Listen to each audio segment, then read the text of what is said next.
আসসালামু আলাইকুম। আজ আমি জর্দা সেমাই রান্না করে দেখাবো অল্প সময়ের মধ্যে।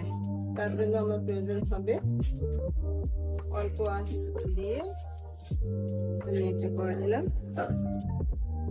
আমি সেমাইটা সম্পূর্ণ ঘি দিয়ে রান্না করব। 2 চামচ দিলাম।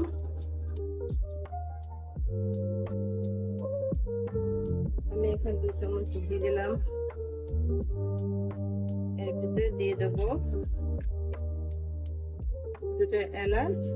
এলাচ দুটো ভালোভাবে ফাটা দিয়েছি এবং 2 টুকরো দারচিনি, একটা ছোট তেজপাতা ছিঁড়ে দিলাম। সামান্য নাড়াচাড়া দিয়ে এর ভিতরে সেমাইটা দিয়ে দেবো। এরকম 3 কাপ সেমাই দেবো। আঁচটা একেবারে অল্প রাখার চেষ্টা করবো।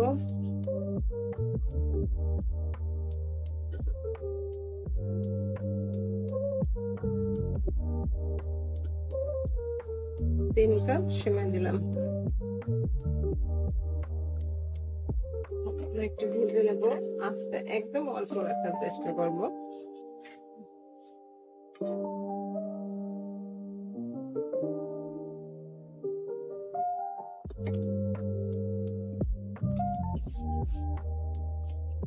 একটু কড়া করে ভাজতে হবে, তা না হলে সেমাইটা ঝরঝরে হবে না। জর্দা সেমাই ঝরঝরে না হলে দেখতে ভালো লাগে না, খেতে ভালো লাগে না।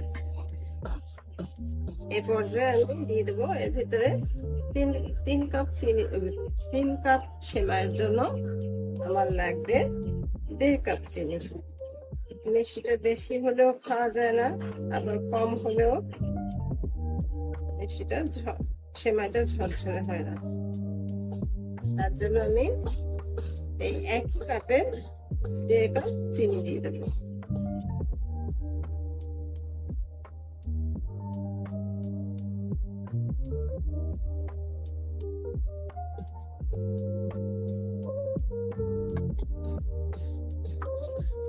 তাপটা একেবারে লো হিটে রাখবেন, যাতে পুড়ে না যায়। পুড়ে গেলে এর স্বাদ, ফ্লেভার সবটাই নষ্ট হয়ে যাবে।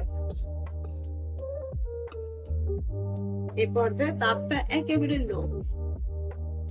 এবার আমি দিয়ে দেবো এর ভিতরে 1 কাপ গরম পানি।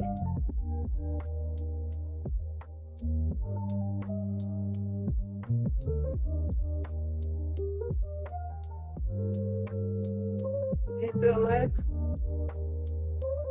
সেমাইটা মনে হয় একটু কড়া হয়ে গেছে, বেশি কড়া হয়ে গেছে, তার কারণে আমি পানিটা আরেকটু পানি দেবো। পানিটা গরম পানি দিতে হবে। এই পর্যায়ে আমি তাপটা আরেকটু সামনে বাড়িয়ে দেবো।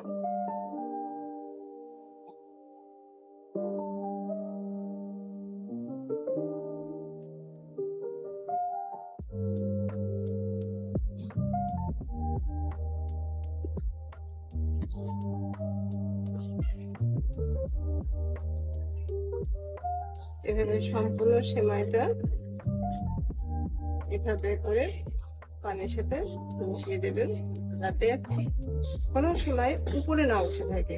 উপরে থাকলে সেই সময়টাই সিদ্ধ হবে না।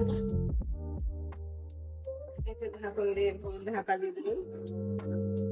5 মিনিটের মাঝে আমি ঢাকনটা উঠায় দেখবো কি অবস্থা, এবং বাদাম কিশমিশ দিয়ে দেবো। 1/2 কাপ বাদাম এবং কিশমিশ দিয়ে দিলাম। বাদামটা একটু ভেঙে ভেঙে দেওয়ার চেষ্টা করবেন, তাহলে খেতে ভালো লাগে।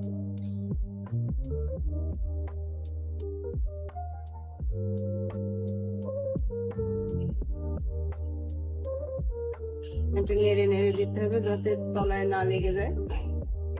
চিনি থেকে পানি বের হয়েছে, চিনিটা গলে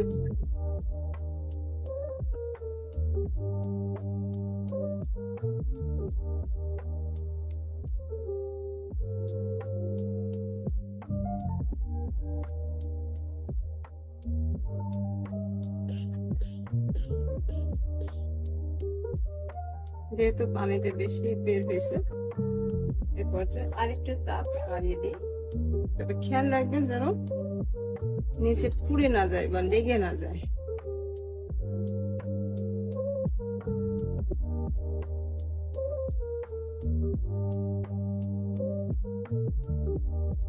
পানিটা কমে আসার আমি আরেকটুখানি আর 1 চা চামচ আমি ঘি দিয়ে দিলাম, তাহলে ফ্লেভারটা আরো সুন্দর হবে এবং আরো সুন্দর ছাড়া ছাড়া হবে।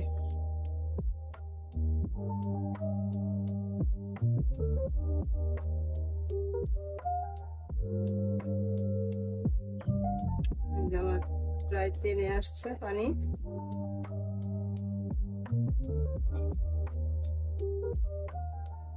হালকা করে নেড়ে দেবেন, বেশি নাড়া যাবে না, বেশি নাড়লে আবার সেমাইটা ভেঙে যাবে, তখন সেমাইটা ঘুটা ঘুটা হয়ে যাবে।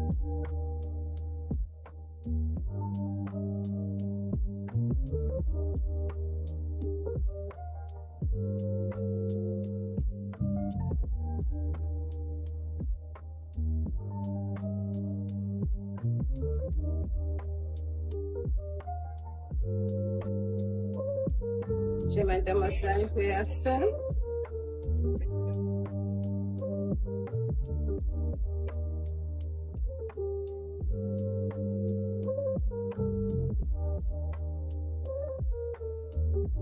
আঠা আঠা হয়ে আসছে।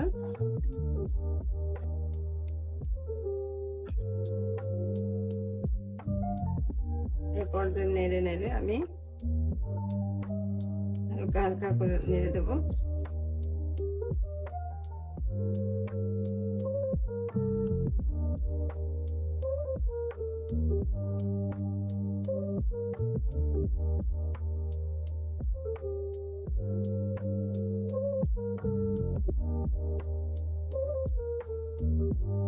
সুন্দর সিদ্ধ হয়ে আসছে এবং সুন্দর একটা কালার আসছে।